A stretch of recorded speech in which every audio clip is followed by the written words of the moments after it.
she's so good with just everybody, just people, and making people feel comfortable in it. Imagine you're just vibing, living your best life, playing a chill game of golf, sun's out, birds chirping, and boom! Out of the bushes pops some dude with a zoom lens the size of a bazooka. That's the kind of chaos Travis Kelce's dealing with ever since he got all cozy with Taylor Swift. Yep, it's been almost 2 years since these two started breaking the internet with their PDA-filled moments, but apparently the madness behind the scenes is very real. Travis spilled some serious tea on a podcast recently, and let's just say he did not hold back. The man's just trying to live, maybe sink a putt or take a leak in peace, and now he's got to worry about whether his business might end up front page news. And we're not talking about touchdowns here, we mean that kind of business. He joked about how he just wants to pee in peace without worrying his tight end will end up trending on page 6. Honestly, fair. But it's not just the sneak attack paparazzi that's been wild. People have also been flapping their jaws, saying that Travis and Tay are doing all this for clout. As if a couple with a combined net worth greater than some small countries needs more attention. Travis clapped back in the most chill way ever, basically saying they're just enjoying life, vibing through the off-season and hitting up events like any couple would, if any couple could drop $20 million on a Boca Raton mansion like it's pocket change. Turns out Travis is also giving Taylor a crash course in sports beyond her usual Grammy-winning arena-selling world. He's taking her to hockey games, showing her what sweaty, toothless men chasing a puck looks like. Just don't want my meat on page 6. If you would ask me that maybe like a contract or two ago, I'd have been like, I'd keep it open, but it's like that is my home. It is home for me now, but I think I would have a tough time putting on another jersey. And now, looks like that sports crash course is going full throttle because Travis just confirmed that Taylor's about to become the NFL's most glamorous season ticket holder. Yup, with the Eras Tour finally wrapping up, she's got time, and apparently she's planning to swap glittery mic stands for foam fingers and nachos real soon. According to Travis, she tried to attend as many games as she could last year, and honestly, 23 games in 2 years, that's more than most of us commit to the gym. But now that her calendar isn't booked with outfit changes and flying stages, insiders say she is definitely rolling up to Arrowhead on the regular, and maybe even pulling up to away games too, because why not take a private jet pit stop in Cleveland? But let's keep it real, after that frosty Super Bowl crowd energy, she might just keep it home turf only. No one wants to hear boos when they're just there to watch their man tackle people and maybe wear a matching jacket. Still, her presence at Chiefs games isn't just for cuddles and touchdown cheers, it's been a goldmine. The NFL's been cashing in hard ever since Tay started showing up. We're talking jersey sales through the roof, IG likes flying, TV ratings exploding, and basically every dude in marketing crying happy tears. One report claims she brought in over $330 million in brand value for Kansas City. That's not a girlfriend, that's a walking IPO. Even the NFL commissioner himself was acting like Swift's personal hype man, saying she's bringing fresh eyes to football. Basically, if Taylor's in the stadium, suddenly every 22-year-old who only tuned in for the halftime show is now shouting pass interference like they know what it means. But here's the kicker. Taylor showed up to Tight End University. How did it? Tay showed up. Yeah, you already know. We had this plan for a while that we were going to have some fun with the tight ends, and especially tight ends and friends, all the evening events. How did this come about? We're in Nashville. She grew up in Nashville. She moved there when she was younger. I won't say when the idea came up. Tay just kind of went up to him and the band and just was like, hey, if you guys are down, like, I'll go up there, play a song, and see if we can, pop the roof off this place.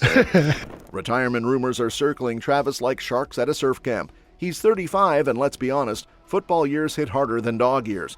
So naturally, who swoops in to keep things light and absolutely unhinged? None other than Weird Al Yankovic.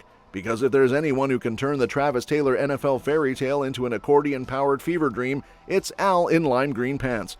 He pulled up to his Kansas City show like it was his Eras Tour and casually tossed in a Shake It Off tribute that had Swifties and football bros in a joint chokehold. Now usually, when Al gets his hands on a pop song, it ends up about food, cows, or aliens, but this time, no changes, nada. He just straight up belted out Shake It Off in his usual polka mashup, with the music video rolling behind him like business as usual. But then things got real weird, as they should. The video morphed into a cartoon fever dream featuring Al in Taylor's greatest stage fits, because obviously nothing screams commitment like an animated man in a glittery bodysuit playing the accordion. But it didn't stop there. Oh no. Enter cartoon Travis Kelce, sliding into frame in full Eras Tour Luke, carrying Swift like a glam football princess. The man even ends up in red lederhosen because nothing says NFL royalty like Oktoberfest chic. Honestly, it was giving high camp low-key shade and major love all at once. Fans in the crowd losing it. TikTok imploded. Swifties were all over the comments like, Weird Al is one of us now, while Chiefs fans were probably trying to figure out how Lederhosen fits into a game day uniform. Insiders say this little animated nod had folks feeling everything from iconic to please replay this on the Jumbotron at Arrowhead. Meanwhile, in the least cartoonish plot twist possible, Travis and Taylor are giving Midwest Hallmark movie energy, complete with a small-town lunch date in Ohio. Yup, our glitter-drenched pop queen traded stadium spotlights for JoJo's Bar in Chagrin Falls, where she rocked a white blouse and a pleated skirt so preppy it probably made half the diners forget what they ordered. Travis, ever the hometown boy, took her to one of his familiar haunts like he's casually saying, "This is where I get my wings, babe." They were spotted doing the most normal couple thing ever, eating lunch, smiling at the staff, and possibly trying to dodge people pretending not to stare while sneakily taking blurry iPhone pics. According to an insider who's clearly been watching their relationship like it's the final rose ceremony, things have hit a whole new level for these two. Apparently, the post-tour, post-season downtime has turned their chaotic, long-distance situationship into a full-blown domestic vibe. We're talking cozy private rooms, bar-side flirting, and splitting their calendar between NYC, Nashville, and mysterious getaways, which sounds like a romantic travel itinerary and an indie EP. Sources say this slower season has been a game-changer. No private jets, no paparazzi chases, just two famous people pretending they're normal for a hot second.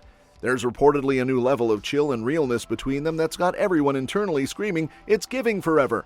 Taylor's even had some major career moments recently, like securing the masters of her first 6 albums, and of course, Travis was right there, hyping her up like the supportive golden retriever boyfriend we all wish we had. She shook it off for sure. She shook down the roof. That's for damn sure. It was a surprise. Everybody didn't see coming. I know I didn't. I'm over here checking. I'm like, what the hell? And sure enough, she's so good with just everybody, just people, and making people feel comfortable in it. She was like in the back doing like musical notes. She was like making sure that the band and everybody knew everybody was on it. It was pitch perfect and just killed it.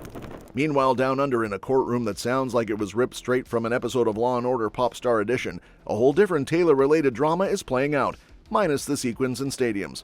Enter Guy Sebastian, Aussie Idol royalty and former Taylor Swift tour opener, who's now in the middle of an embezzlement saga messier than a group chat after midnight.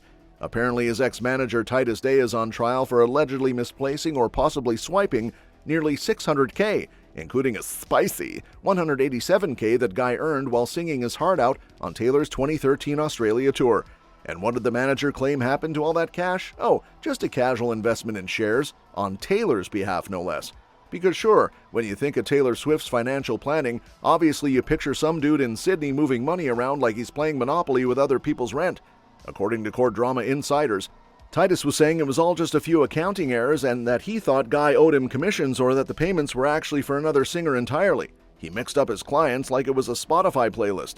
And then came the cherry on this chaotic Sunday, fabricated invoices and some 12-year-old email that may or may not exist. The whole thing is corporate soap opera realness, and everyone's trying to figure out if it's mismanagement, misunderstanding, or full-blown money heist without the red jumpsuits. Guy, for his part, was reportedly blindsided, completely had no clue the money vanished until 2020.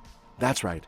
He went almost 7 years before realizing nearly 300 grand ghosted him, which, let's be honest, is either the most chill reaction to a missing 6-figure paycheck or a classic case of I'll deal with this after one more album. Either way, this court case has layers: miscommunication, mystery investments, fake paperwork, and yes, Taylor Swift's name just casually sprinkled into the mix like glitter at a breakup party. That's all for this video, folks. We'll see you next time.